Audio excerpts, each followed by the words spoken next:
Hello everyone, আশা করি আপনারা সকলে খুব ভালো আছেন। আমাদের বাঙালিদের সুইট ক্রেভিংসটা বোধহয় একটু বেশি হয়। তো চলুন আজকে তাড়াতাড়ি করে বানিয়ে নিই একটা হেলদি লাড্ডু।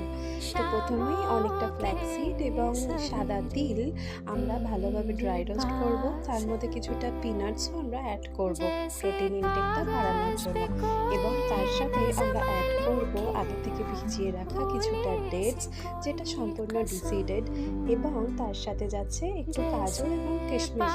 তো দেখতেই পাচ্ছেন এখানে আমরা আলাদা করে চিনির কোনো ব্যবহার করছি না। তো ন্যাচারাল সুগার ইনগ্রিডিয়েন্ট যেরকম খেজুর, কিশমিশ, এটা থেকেই এই লাড্ডুটার মধ্যে মিষ্টিটা সম্পূর্ণ ব্যালেন্স হয়ে যাবে।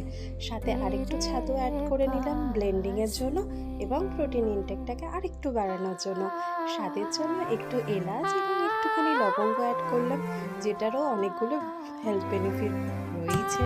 তো এটাকে ভালোভাবে আমরা গ্রাইন্ড করে নেব, এবং প্রয়োজন হলে একটুখানি ঘি বা হানি আপনারা চাইলে অ্যাড করতে পারেন, যেটা এটার ব্লেন্ডিংটাকে আরেকটু ভালোভাবে করবে।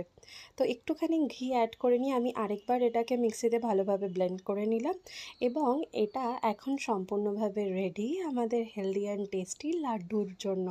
এটাকে আপনি আপনার ইচ্ছা মতো শেপ দিন, বা চাইলে এটার ওপর থেকে একটা চকলেট কোটিংও আপনি দিয়ে দিতে পারেন, যেটা বাচ্চাদের অনেক বেশি ফেভারিট হবে। তো আমরা এটাকে হেলদি রাখার জন্যই চকলেটটা অ্যাভয়েড করলাম এবং জাস্ট এরকমভাবে লাড্ডুর শেপ দিয়ে দিলাম।